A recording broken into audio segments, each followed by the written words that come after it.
dont Madame Pochon est la rapporteure.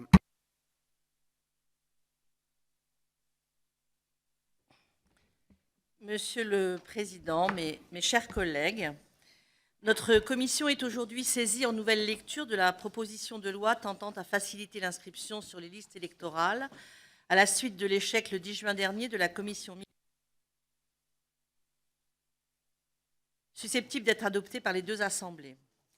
Son objectif est de tenir compte dans les opérations de révision des listes électorales du report de mars à décembre prochain des élections régionales. Cette proposition de loi visait initialement, ainsi que son titre l'indiquait, à la réouverture exceptionnelle des délais d'inscription sur les listes électorales. Au sortir des travaux du Sénat, elle tend plus modestement à faciliter l'inscription sur les listes électorales.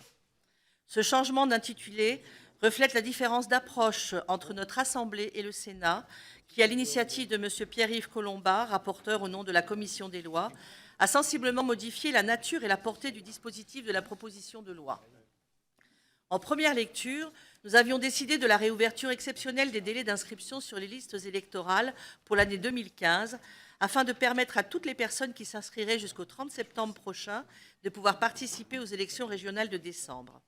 Car à défaut de changement de notre droit, les listes servant à ces élections seraient celles établies le 1er mars 2015, avec les demandes d'inscription déposées avant le 31 décembre 2014. Seuls quelques électeurs pourraient s'inscrire après cette date et au plus tard 10 jours avant la date du premier tour du scrutin, en application de l'article L30 du Code électoral. Il s'agit des agents publics et des militaires qui voient leur situation professionnelle modifiée en cours d'année, des personnes qui changent de domicile pour un motif professionnel, de jeunes Français qui n'auraient pas bénéficié de la procédure d'inscription d'office, des personnes qui acquéreraient la nationalité française et seraient naturalisées en cours d'année, ainsi que les Français qui recouvriraient l'exercice du droit de vote dont ils avaient été privés par l'effet d'une décision de justice. Le Sénat n'a pas suivi cette voie, mais, et je veux insister sur ce point, il n'a pas rejeté en bloc cette proposition de loi, preuve s'il en est qu'elle est nécessaire. Il a préféré assouplir les conditions d'inscription après le 31 décembre, inscription hors période, à toutes les personnes qui déménagent, quel que soit le motif de leur déménagement, et non comme aujourd'hui en cas de déménagement pour des motifs professionnels. Je souhaite vous expliquer pour quelles raisons précises le dispositif proposé par le Sénat ne peut être retenu par notre Assemblée. En tout premier lieu, il s'agit d'un dispositif beaucoup plus circonscrit que celui que nous avions adopté en première lecture. En effet, il vise à assouplir seulement les conditions d'inscription des personnes qui auraient déménagé entre le 1er janvier 2015 et le 10e jour précédant le 6 décembre 2015, date à laquelle devrait se tenir le premier jour des élections régionales. Il ne permet donc pas aux électeurs qui auraient simplement oublié de s'inscrire avant le 31 décembre 2014 ou ne l'auraient pas fait à temps de participer aux élections régionales. En deuxième lieu, cette disposition est inadaptée aux contraintes posées par la procédure actuelle de révision des listes électorales hors période. En période normale de révision, 2 mois entiers sont laissés aux acteurs de la procédure, les commissions administratives communales, l'INSEE, le juge, pour procéder aux inscriptions. Ils permettent aux communes d'échanger avec l'INSEE sur les inscriptions et radiations auxquelles il est procédé, afin de vérifier la capacité électorale de la personne et procéder à son éventuelle radiation de l'ancienne liste électorale sur laquelle elle était auparavant inscrite. Hors période de révision, le calendrier d'inscription étant beaucoup plus précipité, ces échanges sont impossibles. Les demandes d'inscription déposées en application de l'article L30 se font au plus tard 10 jours avant le scrutin et sont examinées par les commissions administratives au plus tard 5 jours avant le scrutin, afin que puisse être publié le tableau de rectification appelé le tableau des 5 jours.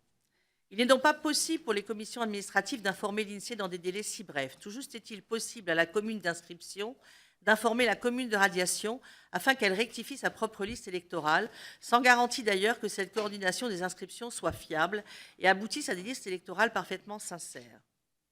L'inscription hors période prévue par le 2e bis de l'article L30 est donc propice aux doubles inscriptions et ne garantit ni la sécurité ni la sincérité de la révision des listes électorales.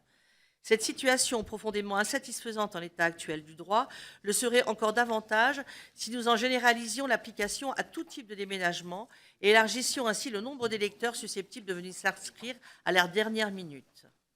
Tel est également l'avis formulé par le ministère de l'Intérieur.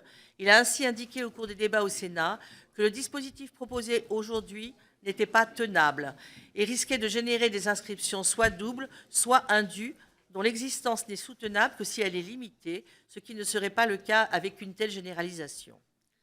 Au surplus, un tel dispositif est source de confusion pour les personnes ayant déménagé pour motif personnel au cours de l'année 2015. En effet, celles qui auraient fait la démarche d'inscription après l'entrée en vigueur de cette disposition auraient pu être inscrites sur les listes électorales servant aux élections régionales de décembre, alors que celles qui auraient fait cette démarche entre le 1er janvier 2015 et l'entrée en vigueur de cette disposition n'auraient pu solliciter leur inscription sur les listes électorales entrant en vigueur que le 1er mars 2016.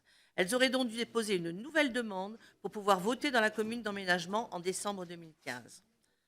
En troisième et dernier lieu, tel qu'il est rédigé, le dispositif proposé par le Sénat pérennise l'inscription hors période en cas de déménagement, ce qui n'est pas le sens d'évolution souhaitable des conditions d'inscription sur les listes électorales.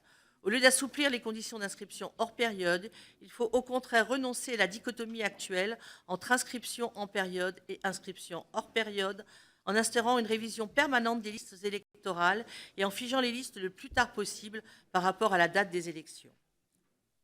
Le rapprochement de la date de clôture des inscriptions et de la date de ce scrutin est en effet le seul moyen de disposer de listes électorales fiables et sincères, dont le mode d'actualisation serait adapté au rythme démocratique ainsi qu'à la mobilité résidentielle et professionnelle des électeurs.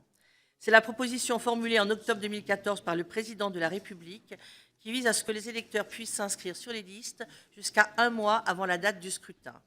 Tel est aussi le sens de la vaste réforme des modalités d'inscription sur les listes électorales sur laquelle M. Jean-Luc Warsmann et moi-même travaillons. Pour toutes ces raisons, je vous invite donc à revenir à la rédaction de la proposition de loi que nous avions adoptée en première lecture en adoptant les amendements CL1 et CL2 de rétablissement des articles 1er et 2 dans leur version initiale, ainsi que l'amendement CL3 modifiant par cohérence le titre de la proposition de loi. Je vous remercie. Merci beaucoup, Madame la rapporteure.